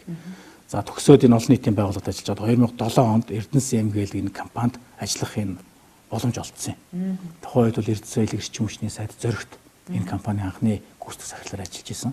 Тэгээ 5 хүнийх нь нэг нь. Тэгээд ажиллахдаа бол би хамгийн түрүүнд энэ 5 толгой төслийн ажлыг шууд өөрөө хариуцж авч ирсэн. Тэгээд энэ 9 оноос ахуулаад энэ нэг тусгай зөвшөөрлөг ирэх. Одоо энэ нөөцийн ашиглалтын зөвшөөрөл болгох. За энэ бүх ажлууд дээр л бичиг цаас, энэ геологийн даам, тэгээд дээрээс нь төслийн хөгжих, энэ концепц энэ бүх хүч баримт дээр суугаад ирсэн гэсэн үг. Тэгэхээр энэ яг ямар мэрэгжилтэй вэ? Хуульч. Яг үндсэн мэрэгжил бол. За тэгээд төсөл маань 2007 оноос яваад 2009 онд бид нар ашиглалтын 8 тусгай зөвшөөрлөхийн талбайг хүлээж аваад за ингээ 2009 оноос энэ техник эдийн засгийн үндэслэл боловсруулад олборлолтын 2010 онд анх 1 сая тонноор олборлох техник эдийн засгийн үндэслэлийг батлуулаад Эрдэнэс соёлын мэргэжлийн зөвлөлөөр ингээд 2010 ондоо бид анхны олборлолтын ажлыг анхны одоо Монгол уурхачтаас бүрдсэн бага бүрдүүлээд ингээ явж ирсэн. Тэгээ 2011 онд бид зүүн цанхийн техник эдийн засгийн үндэслэлийг боловсруулж Эрдэнэс соёлын мэргэжлийн зөвлөлөөр батлуулж ирсэн. 10 онд баруун цанхи гэдэг. Ингээд 11 12 онд стратегийн хөрөнгө оруулагчийг сонгон шалгаруулах засгийн газрын ажлын хэсэг 3 удаа байгуулагдсан. 3 ажлын хэсэг 3-нд нь нарийн бичгийн дараагаар нь ажиллаж ирсэн. Тэгээд энэ 11 12 онд стратегийн 5 толгой хөрөнгө оруулалтын 12 компани олон улсын тендер зарлаад 12 компани орж ирж ирсэн. Энэ дээр 4 компанийн шортлист үүсгээд одоо энэ BBM Aperta Macmahon гэдэг Австралийн компаниг сонгон шалгаруулах энэ ажлыг зохион байгуулаад явж ирсэн. Өөрөлдөх юм бол цаасан дээр энэ компанийг нэрнээс нь ахуулж бий болгоход нь оролцоод төсөл хөтөлбөр болгоод анхны олборлолтыг явуулаад тэгээ өнөөдрийг хүртэл 19 он гэдэг чинь 11 жил за дундаа нэг хэдэн жил завсарласан сургууль соёл гэдэг энийг асах юм бол хамгийн удаан хугацаанд одоо шинэ үеийн 5 толгой хөгжилтөөр явж байгаа юм болов уу гэж би боддог. Би чинь таныг тэгвэл одоо олон нийтийн байгууллагын хүн одоо ингээд гинтхэн ингээд бялгууны суудлах хүртчлээ гэж бододсон чи яг үнэн эрэхтэй бол та энэ 5 толгой төслийг хөтлөх одоо үндсийг нь бол бас боловсруулахад оролцсон. Эхлүүлсэн ажил. Аа. Эхлүүлсэн ажил. Мэдээж энэ компани маш урт хугацаанд настай. Тий. Монголчуудын ирээдүй гэдэг байгаа шүү дээ, тийм үү? Тэгэхээр энийг бол мэдээж насжилтыг бол хүсэхгүй байх. Тэгвэл зөв замд нь зөв эхлүүлэх хаана алдаа байсан, хаана оноо байсан гэдгийг бүгдийн түүхийн хувьд би мэдчихэв. Тэгэхээр анх л нэг 30 хэдэн залуу 5-7 орд тэр нэг хээр тал дээр анхны гэрээ байгуулад анхны офисоо байгуулад гэр 10 хэдэн гэрэл байсан шүү дээ. Тэгээд нэг гэртээ эмнэлгийн анхны одоо тусламжийн төв мөвөө байгуулад ингээ явж байгаад бид бол маш их ихтгэл дүүрэн том мөрийн мөрөдөж ирсэн. Энд хот бий болно, энд дэлхийн хэмжээний одоо компани бий болно, энэ дэлхийн хэмжээний төсөл бий болно гэсэн. Энэ зам, энэ мөрөөдөл маань өнөөдөр хэвээрээ явж байгаа байхгүй. Тэгэхээр энэ эхлүүлсэн ажлаа дуусгах гэдэг бол миний одоо хувь хүний чанар. Энэ ч утгаараа би сургууль соёлд явсан энэ ажил дээр байхгүй байсан үедээ ч гэсэн 5 толгой төслийн асуудлыг ярьж ирсэн. Би одоо докторийн зэрэг хамгаалаа явж байгаа. Тэгээ докторийн зэрэг хамгаалахдаа бол энэ 5 толгой бүлэг ордын жишээн дээр тулгуурлаад энэ хөгжлийн хөтөлбөрийн стратегийн асуудал дээр дөрөөсөн одоо энэ докторийн сэдв аваад энэ зэрэг хамгаалаа явж байгаа. Энэ талын мэдээллүүд бас нэлээд их байгаа. Тэгэхээр энэ дээрээ ч гэсэн энэ ажлаа бол өргөжлүүлээд явъя гэдэг энэ ажил анханасаа л ингээд явж байгаа гэсэн. Тэгээд 10 жил зурлалдаа явж байгаа. Та миний асуултанд дутуу хариулчлаа нөгөө таны ард талд улс төрийн нэг том дэмжлэг. Ер нь бол тэгээд нийгмийн идэвхтэй хувь хүний хувьд бол нийгмийн нэлээд идэвхтэй. Маш их санаачлагтай гэж болно. За тэгээд нэг зүйлийн төлөө зүтгүүл тэрийг дуустал бас артлыг харъя л гэж боддیں۔ За ямар нэгэн байдлаар тэрийг одоо үр дүнд хүргэчихье гэж бол боддог байх. Тэгээ энэ хүрээнд ч гэсэн энэ төсөл дээр байгаа юм болов. За тэгээд магадгүй ивент итгэж байгаа юу гэдэг таны ард. Улс төрийн? Улс төрийн. Би өөрөө лобби хийдэг хүн байна уу гэж. Инженеэр хэлэхэд бол нэг талаараа би энэ компани дээр явж байгаа гүйцэтгэх удирдлагын одоо хүн мөн үү. За нөгөө талаараа хувь хүний хувьд бол би улс төрийн маш идэвхтэй. Улс төрийн бас өөр ингэсэн эзэлсэн орон зайтай. Энэ хүрээндээ ч гэсэн нөлөөсөн байж болно. Энэ ерөнхий сайдын хувьд бол авал уурхай сайдын хувьд бол яагаад энэ ган үйг гэдэг үнийг сонгоо гэдэг сонголтыг нь асуугаад байгаа шүү дээ, тийм үү? Тэрэн дээр юу ихээр ясаа ганцхан туршлагатай төслөө мэднэ, удаан хугацаанд ажиллаж байгаа. Хамгийн гол нь энэ төслийнхэн төлөө өөрөө зүтгэх сэтгэлтэй байгаа. Энэ багийг хамт олныг удирдаад өдөржин шүнжин цаг наргуул зүтгэж байгаа.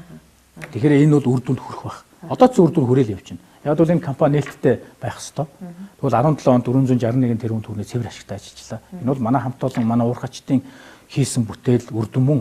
За энэ 18 онд бол 801 тэрбум төгрөгийн цэвэр ашигтай ажиллажлаа. Энэ чинь бас л оролцоо хувь нь байгаа. 1072 хувьцаа Орсноос хойш сая гаруй иргэн бүртгүүлсэн байна. 1070 хувьцааны нэрийн дансаа. Энэ чинь бол нэг талаараа өөрийгөө идэвхжүүлж байгаа, өөрийгөө таньж байгаа хэлбэр хоёр зах зээл бас орж байгаа. Сингапур 5 сая иргэн бүгд хоёр дахь зах зээл мэддэг иргэдэнд өндөр боловсролтой эдийн засаг. Энэ одоо эхлэл зам мөрөнд бас Эрдэнэс 5 толгой дээр бид хийгээд өгсөн болов уу гэж. Иргэд одоо захиар бүртгүүлээд байна уу те? Одоо бол юу манай хөрөнгөний биржийн брокер дийлэрийн 60 хэдэн компаниар дамжаад цаасан бүртгүүл явж байгаа. Онлайн болж чадаагүй байгаа шүү дээ. Бас манад хөгжиг өнүүд бол байна. Тэгээ явцсан бүртгүүлээд сая гаруй иргэн бүртгүүлсэн байна. Тэгээ ирээд хоёр дахь зах зээл гэдэг мэдээлэл авч байна. 1072 ч юм бол ашигтай гэдгээ мэдэж авч байна. За 1072 бол ирээдүйтэй гэдгээ мэдээд авч байна. Таныг харагдах та бүр оюутан байхасаа л оюутны холбоонд байхасаа л ер нь бас нөгөө олон нийтийн ажлыг зохион байгуулахдаа дандаа томчуудыг уруудтаж чаддаг тийм байдал харагдаад байна л да. Жишээлбэл одоо 2002 онд миний санаж байгаагийнх оюутны жил гэж зассан газраас зарлсан.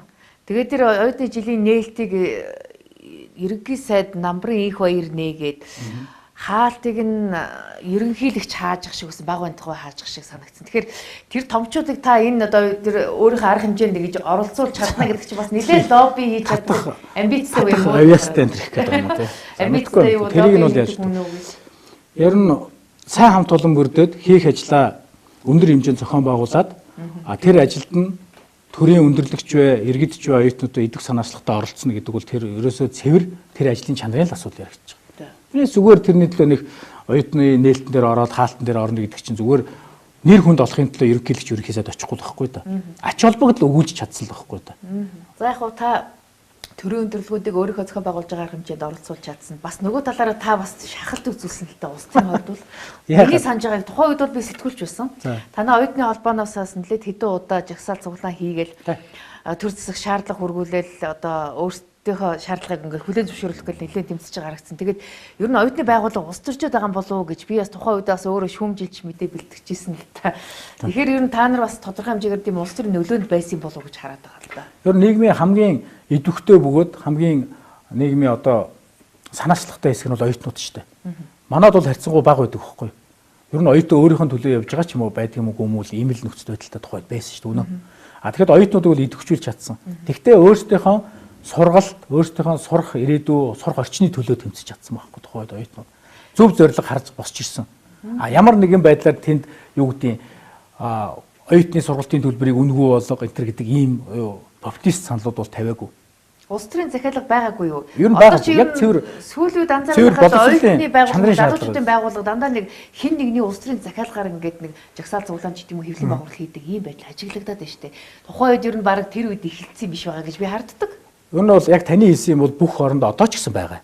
Одоо ч гэсэн байгаа. Бүр лобби компаниуд хүртэл байгуулагдаад тэрийг хийж байгаа шүү дээ. Энэ бол нэг талаараа бизнес болсон зүйл байхгүй. Сонгуульд хүртэл ашиглагддаг явдаг. Энэ бол байгаа. А тэгтээ тухайн үед оюутнуудын одоо энэ идэх санаачлах дээр сэрж босч ирсэн зүйл бол цэвэр өөрийнхөө төлөө эрх ашигын төлөө байсан. 2002 оныг оюутны жил болгохдоо оюутны хөгжлийн хөтөлбөрийг баталсан. Оюутнуудаараа. Энэ ч бол концепцтэй байсан байхгүй. Энэ хөтөлбөрийн хүрээнд засагч хүлээн зөвшөөрөөд тэрийг үе шаттай хэрэгжүүлэх ажлыг 2002 онд эмх цэгцтэйгээр зохион байгуулалтаар хийсэн байна. Өөрөө ер нь хувийн бизнестэй юу? Мэдээж бас 12 жил Эрдэнэс тавталгаа компанид бас бүр одоо 0-с нь эхлээд ажилласан л байна л да. Энэ хугацаанд өөрийн гэсэн бас нэг лицензтэй ч юм уу уулуурхайн компани байгуулад амжчихсан юм шиг байна. Ядаж нэг дрилинг компанитай ч юм уу байхгүй юу? Тийм байхгүй. Манай гэр бүлийн хүмүүс бизнес хийдэг. Одоо боловсролын салбарт бизнес хийж явдаг. За миний хувьд бол яг цэвэр энэ компани иргэн тойрон энэ үйл ажиллагаанд бол оролцоод өөрийнхөө одоо чаддаг, мэддэг бүх зүйлээ зарцуулаад явж байгаа. Ямар нэгэн байдлаар бизнес давхар хийдэг, мэддэг тийм орлого бол байхгүй. Яг энэ цалингаар л явж байгаа.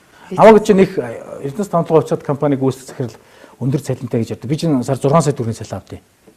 Бусад энэ 20 сая төгрөгийн цалин авдаг гэж сонссон. 6 сая төгрөгийн цалин авдаг. Эндээс бууруулсан юм уу? Нийгмийн даатгалын шимтгэл, татвар, хураамж бүх юмаа төлнө.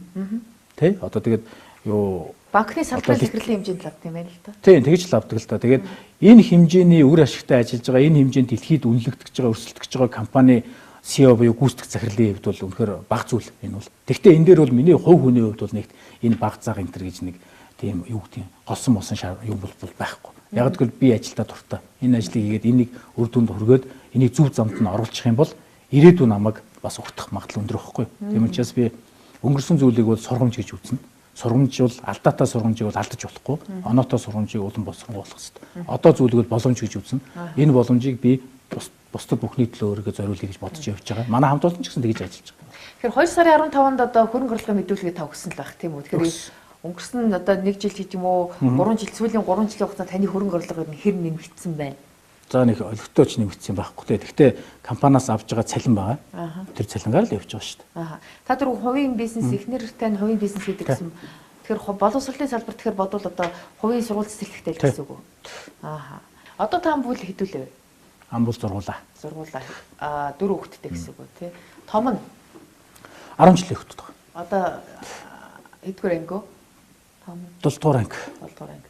Улсын сургууль сурдаг уу, хувийн сургууль сурдаг уу? Ер нь хувийн сургууль сурдаг. Манай хоёр том хятад сурдаг. Хятад нөгөө төрийн сургууль сурдаг тий. Төлбөрийн та яг төлбөргүй л дээ. Тэр чинь нөгөө төрийн сургуульд шалгалт өгөөд орохгүй юу?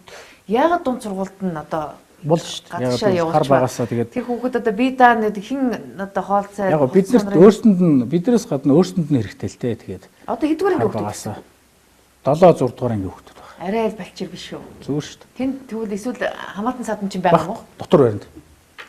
Та их зоригтой байх юм тийм үү? Би зоригтой үед тэр хүүхдүүд өөрсдөө сураад өөрийгөө бие даагаад хар багасаа ингээ явж чадчихэвэл тэгээд сайн л шүү дээ. Эхнэр тань боловсролын салбарт бизнес хийдэг мөртлөө яагаад заавал хятадын одоо төрийн сургууль? Одоо хэл ялангуяа би өөрөө энэ уул уурхайн салбарт ажиллаж байгаа. Тэгээ байнгын харилцагч нь хятад тал байдаг. Тэр нь бол хятадын эдийн засаг яаж хурцтай хөгжиж байгаа вэ тийм ээ. Тэгэхээр ер нь бол энэ цаашид энэ ирээдүйн энэ бүх харилцаа бизнес болон эдийн засгийн бүх харилцаа бол ер нь хятадтай бас манайх одоо хамааралтай байгаа шиг улам их харилцаатай болох юм болов. Хоёр талтай харилцан ашигтай тийм ээ. Ийм учраас одоо хятадын 90 100 ч гэж яригадаад байгаа шүү дээ. Бирийг үгүйсгэж чадахгүй шүү дээ бид. Тийм учраас одооноос энэ харилцаанд ороод явах юм бол хүүхдүүд өөрсдөд нь ирээдүйд нь хэрэгтэй юм болов уу гэж гэр бүлийн шийдвэр гарсан юм уу. Тэгээд энэ хүрээнд л явж байгаа. Та арай жоохон хатуу аав юм болов уу гэж сансан. Голцсон гайгүй хөө. Тэгээд ямар нэгэн байдлаар одоогор бол нэг тийм ийм хүндрэл гарлаа, тийм бэрхшээл гарлаа гэдэг юм байхгүй байна. Ямар ч гэсэн сураад амжилттай сураа явж байна. Жилдээ 1-2 удаа амралтаараа ирэх үү? Тийм. өвлийн амралт, зуны амралтаар л ирж шүү дээ. Хоёр багийн цэцэрлэгт 10 жил тэгээд цэцэрлэг хамгийн бага. Аа. Бас хувийн сургуульд явж байгаа юу? Улсын сургуульд. Улсын сургуульд. Тийм. Аав ээжээс та хэдүүлээ. Таны энэ одоо нийгмийн идэвхтэй энэ чанар ер нь хинтээ. Ер нь манай аав чи спорт юм. За. Спорт юм. Их спорт юм л дээ. Тэгээд за ээж минь угаасаа насаараа Эрдэнэт үйлдвэрт ажилласан ийм эмэгтэй байгаа. Та Эрдэнэтийнх гэсэн үг. Тий, Эрдэнэт үйлдвэрт насаараа ажилласан. Одоо энэ бидний яриад байгаа энэ их бүтээн байгуулалтыг анханаас нь одоо илгээлтээ хийсэн залуучууд очиод бий болоод гэр бүл болоод үр хүүхэдтэй болоод ингэсэн бас л нэг энэ юу 100-ны бүтээн байгуулагчдын нэг манай гэр бүл. Төрийн өмчит компани захирлуудын хувьд нэг адилхан зовлон байгаа харагдаад байдгийн. Одоо улс төрчид гэдэг юм уу намынх нь одоо нөхдөс ч гэдэг найз нөхд нь янз бүрийн дарамт шахалт өгд манай энэ хүнийг одоо ажилд оруулаач аятайхан цалинтай ажилд оруулаач энийг одоо ингээд бараа материалыг авчаач гэх янз бүрийн говьр явдаг л баг та тийм. Энэ болгоо бүх л газар зовлондоо хувийн компанич ажиллаж байгаа тохиолдол бас нэг олигтой явж байгаа компани дээр хин нэгээ оруулаад бас нэгийг амьдралд хүргэчихье гэдэг зөвхөн Монгол хүний л дэлхийд яриад болж байгаа юм процесс шүү дээ. Тэр энийг бол давж туулж байгаа нь бол бидний одоо нэг мөн хүсэлт тавьдаг. За харин тэр хүсэлтийг нь бол бид нар бас шударга шийдвэрлэгээ хичээдэг. Хүсэлтийг бол хүлээж авдаг.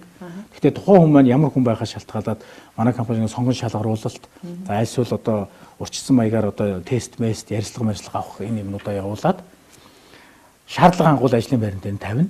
Туршилтын хугацаагаар явна. Үнэхээр шаардлага хангахгүй ажлын одоо ачаал даахгүй бол бид нар тэрийг нь буцаана. Буцаахтаа бол тухайн хүнд нь бол яг оруулж чадсан хүн байх бол тэрэнд нь хэлээл явдаг. Үнэхээр энэ чадахгүй байна, болохгүй байна гэдэг. Өөртөө ч гэсэн тэрийг бол зөвөр ойлгодог. Дараа нь одоо чи энийг биелүүлж чадсангүй гэдэг гомдол харьцангуй бага ирдэ шүү дээ.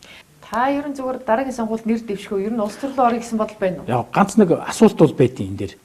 Юу ихээр ер нь одоо яг энэ 5-7 төслийг хөдлөх бол Монгол хүн бүрийн одоо урдаа тавьж байгаа хамгийн том зорилт байх хэрэгтэй юм байна. Энийн нэг номерт нь би байгаа учраас одоо энийг л бодож байна. Олон улсын зах зээл дээр гаргаж юмсан. Дэлхийн ижил төстэй компаниудаа өрсөлдүүлэх юмсан тийм ээ. За тэгээд энэ дагаад 2-3 сая иргэн байна одоо дэлхийн одоо эдийн засгийн харилцаанд орох энэ боломжийг нь одоо энэ хувьцаа мөцгөөд дамжуулаад өгчих юмсан. Энэ төсөл хөтөлбөрүүдэд хөтлөгч юмсан. Ингээд ашигын ашиг гэдэг энэ дэлхийн эдийн засгийн харилцаа энэ Монгол хүний өдөр тутмын хувийн болоод гэр бүл ирээдүйн одоо бизнес орлогот нь нөлөөлөх энэ том ажлыг эхлүүлж байгаа хариуцлагатай хүний хувьд одоо 5-7 төслийг хөтлөх нь бол нэг номерын зорилт. Бусад асуудал бол 2-3 номер бүр дараагийн асуудал. Тийм учраас энийг үр дүнд хүргэж дараагийн ямар ажил хийх үү хийхгүй гэдэг юм тодорхой болно. Энийг амжилтанд хүргэх юм бол ямар ч ирээдүйн биднийг манай хамт олоныг хүлээж байгаа боломж байгаа. Амжилтанд хүргэж чадахгүй бол ямар ч ирээдүй бидэнд байхгүй. Ингэж л бодож байгаа. Шууд нэг үг хэлэхэд. За ингээд бидний ярилцах цаг өөр өндөрлөж байна. Ингээд бидний одоо урилгыг хүлээж авч илэрхийлэх сайхан ярилцлага өгсөн танд баярлалаа. Тэгэхээр Эрдэнэс тавталгаа компани бол одоогийн байдлаар бол санхүүгийн хувьд бүрэн бэхжээд хөл дээрээ зогсчихжээ. Одоо цаашдаа энэ дэд бүтцээ одоо бий болохын тулд олон улсын зах зээл дээрээс хөрөнгө босгоод одоо яаралтай бүтээн байгуулалт эхлэх юм шаардлага байгаа юм байна гэж харлаа. Тэгэхээр энэ тал дээр та бас зөв менежмент хийж ямар нэгэн улс төрийн нөлөө шахах одоо тий эдийн засгийн бодиттой тооцоогоор хандаж одоо амжилт гаргаарай гэж хүсье. Ингээд таны цаашдын ажил амжилт хүсье. За баярлалаа та бүхэнд. За манай энэ удаагийн ам нэвэл зочны ярилцлагаар Эрдэнэс тавталгаа компани гүйцэтгэх захирал Ган Уяг оролцлоо. Анхаарлаа хандуулсан үзэгч танд баярлалаа.